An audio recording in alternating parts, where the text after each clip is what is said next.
L'homme et la maîtrise des éléments, une conquête qui remonte aux temps les plus anciens.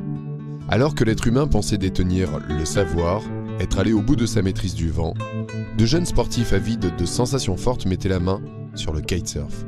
Une nouvelle ère sportive et économique allait voir le jour. Le vent comme moteur, la mer comme terrain de jeu, voici un résumé du kitesurf. Ce sport nautique utilise habilement le vent pour tracter ses pratiquants sur la surface de l'eau. Voilà une vingtaine d'années que certains visionnaires de la région Languedoc-Roussillon se sont accaparés cette discipline pour la développer. Cet élan de passion lui a permis de rayonner à travers les 5 continents.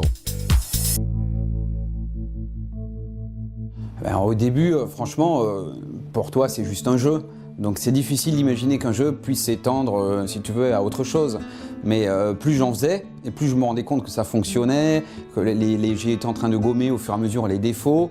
Et je voyais comment c'était reçu aussi quand je descendais la plage du Travers en été. Je remontais à pied, les gens me demandaient « mais c'est quoi comme sport ?» Moi, je disais comme sport. Pour moi, c'était juste mon jeu à moi, quoi. C'était pas un sport. Et là, j'ai commencé à me dire « ah, il y a peut-être un truc qui va apparaître ». J'ai senti tout de suite qu'il y avait une puissance incroyable dans ces jouets à l'époque. Et j'ai tout de suite compris qu'il y avait quelque chose à faire sur l'eau en mélangeant la glisse de la planche et la traction de l'aile. Et j'étais persuadé que ça serait un sport incroyable. Il faut se mettre à notre place. À l'époque, c'est complètement dément jusqu'où c'est arrivé. Évidemment, je ne pouvais pas imaginer qu'en été, tu vas sur les grandes plages, tu peux des fois trouver 200 ailes.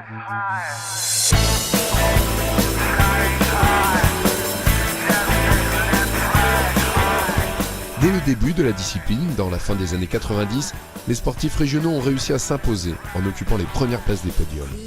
Depuis, ils n'en sont plus redescendus.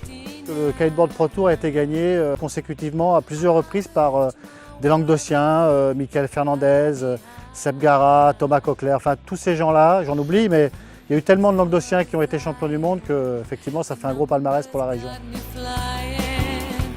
Les gens, ils ont toujours, au détour d'une plage, ils peuvent croiser un champion du monde de kite ou des mecs qui font de la compétition. Donc ça crée une émulation, une espèce de compétition sur les spots. C'est un peu le Hawaï français, quoi, en fait. Soleil, mer, vent, infrastructure.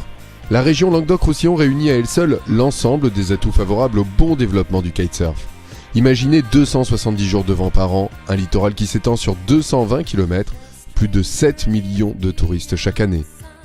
So France is a pretty crazy place. I've never seen so many, types of weather in one day, you know. It's like, I saw everything, even up in the mountains there's snow still, and it's been freezing, it's been sunny, it's been 6-meter weather, it's been 13-meter weather, it's just absolutely mental. But on a la chance d'avoir le Mistral et la Tramontane qui soufflent sur la région.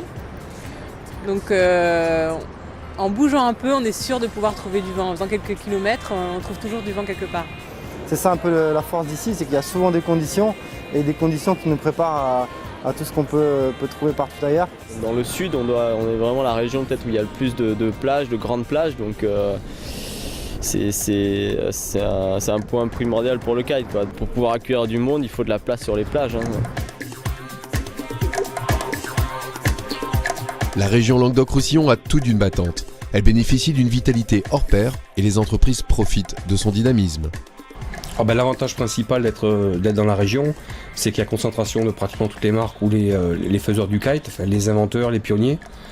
Et l'intérêt, c'est de pouvoir, en termes de prospective industrielle, de voir un peu ce qui se passe, ne pas se marcher les uns sur les autres et surtout de faire les choses bien. Le seul équivalent que j'ai vu le fait d'avoir voyagé, c'est Wood River, donc dans l'Oregon. Pour moi, Languedoc-Roussillon, c'est à l'Europe ce que Wood River est aux États-Unis. C'est un marché qui a démarré très très vite au niveau mondial. C'est vrai que le kitesurf au départ c'était 3 planches, 2 racks, c'était rien du tout, quoi. On ne peut pas dire 1 mètre carré, 2 mètres carrés. Et maintenant il y a un véritable rayon qui est aussi grand que la planche à voile, mais le chiffre d'affaires kite est bien supérieur maintenant à la planche à voile, c'est clair.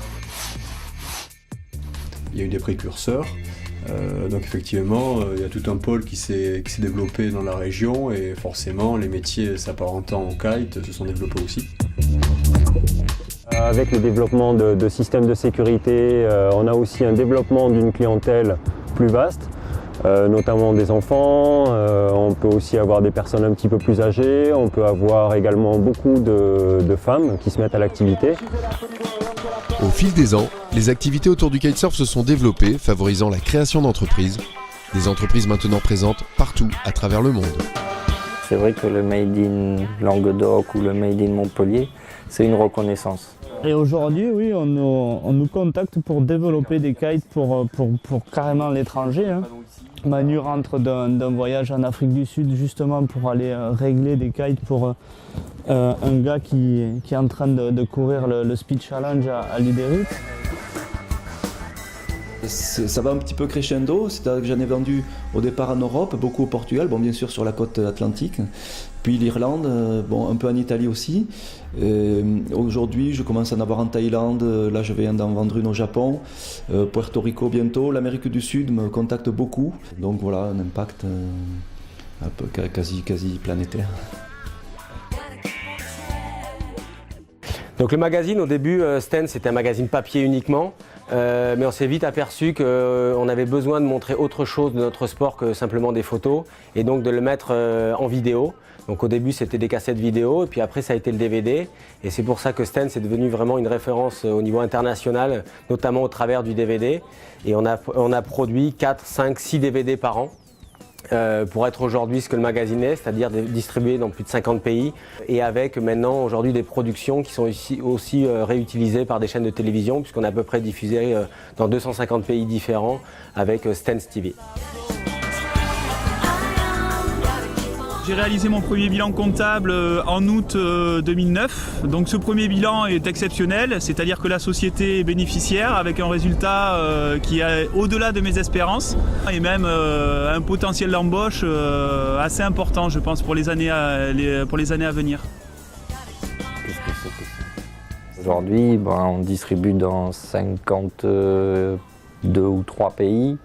On est 17 à travailler pour F1, donc c'était vraiment rien au début et aujourd'hui on est une belle petite entreprise. Des success stories basées sur un savoir-faire et des compétences toutes regroupées dans la région Languedoc-Roussillon. En seulement une dizaine d'années, l'engouement du grand public pour le kitesurf a largement gagné du terrain. Et ces dernières années, on a vu vraiment une diversification du kite, avec la naissance de plein d'autres disciplines comme la vague, la longue distance et la vitesse. Donc cette diversification, ça a vraiment enrichi le kite parce que du coup, ça a rendu le kite beaucoup plus accessible à tout un panel de gens, que ce soit justement les filles, les personnes âgées, les plus jeunes. Il y a un choix de discipline qui fait que ça peut correspondre à tous les goûts. Une véritable explosion qui a nécessité de s'organiser dans l'urgence. Les grandes lignes de cette organisation se sont d'ailleurs dessinées à chaque fois sur le plan local.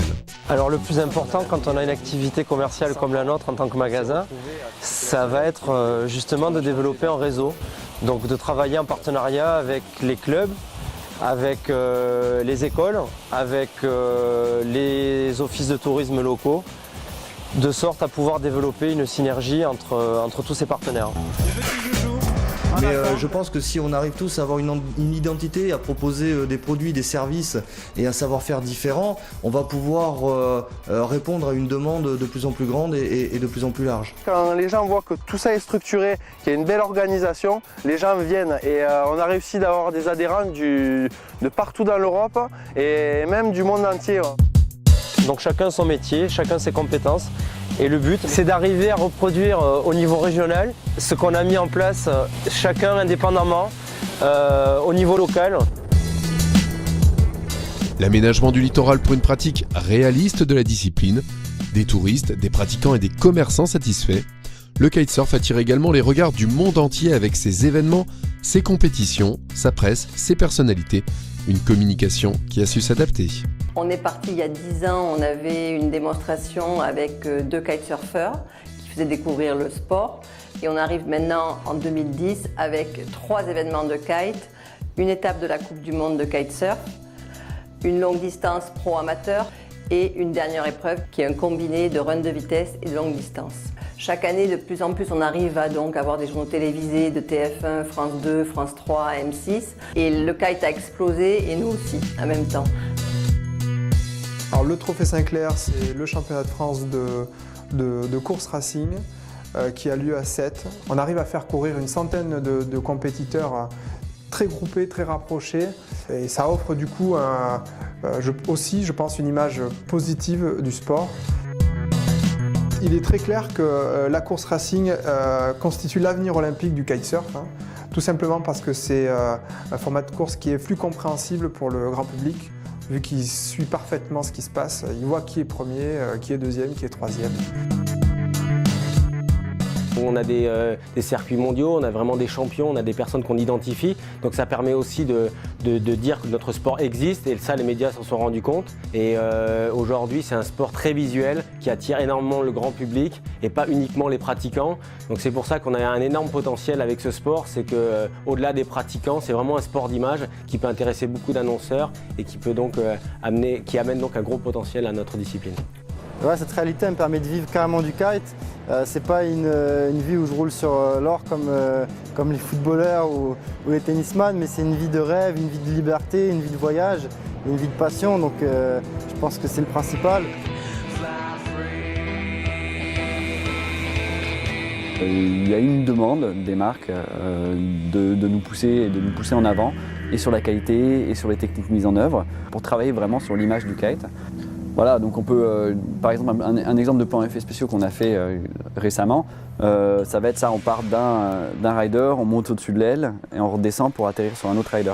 Donc ça, on va dire que c'est des moyens qui étaient exclusifs vraiment en production haut de gamme, et le fait d'emmener ça dans le milieu du kite nous a permis, main dans la main avec eux, de créer des banques d'images et d'aller démarcher des gros comptes internationaux et d'aller vraiment nous étendre, on va dire, sur l'image du kite, sur ce qu'on peut faire dans le kite aujourd'hui en communication.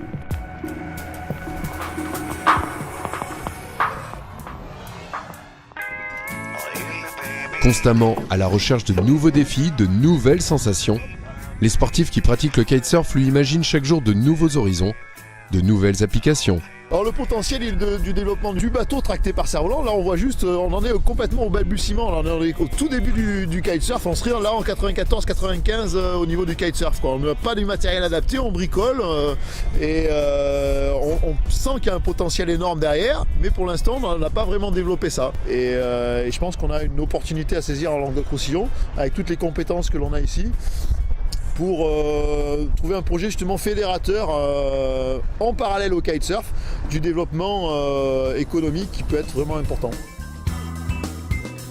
On a vu passer des sports comme la planche à voile ou le ski nautique, le wakeboard, et on n'a pas su localement dans la région saisir cette opportunité pour pouvoir exploiter ce filon, quoi. Et donc là se représente une deuxième chance pour nous qui est, j'estime, exceptionnelle, c'est le kitesurf. Et véritablement il y a un engouement de la région pour le kitesurf. Et je pense que toute la profession doit vraiment se mobiliser pour saisir le train en marche, parce que là, pour moi, c'est très très important. C'est la révolution de l'année 2010 qui va arriver en fait. Oui, devenir la vitrine, être la mecque en réalité du kitesurf. On a une région adéquate, on a des spots adéquats, les entreprises sont là, on a une image, nous sommes le berceau du kite, il faut y aller.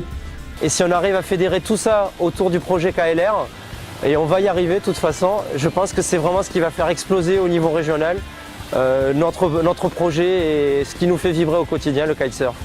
Et puis c'est quelque chose d'organisé et qui présente un réel potentiel de développement. Et puis pour prendre encore de plus en plus de parts de marché par rapport, je dirais, aux autres régions ou aux autres pays. Arriver dans une autre dimension peut-être et permettre à toutes les marques et toutes les industries qui sont autour du kite dans la région de passer une étape. Parce que c'est vraiment la capitale, pour moi, c'est le point d'origine du kitesurf. Et c'est ici que ça doit se passer. C'est une occasion unique de donner un véritable centre de gravité au kitesurf dans le monde. Et ce centre de gravité, ça serait bien qu'il soit chez nous.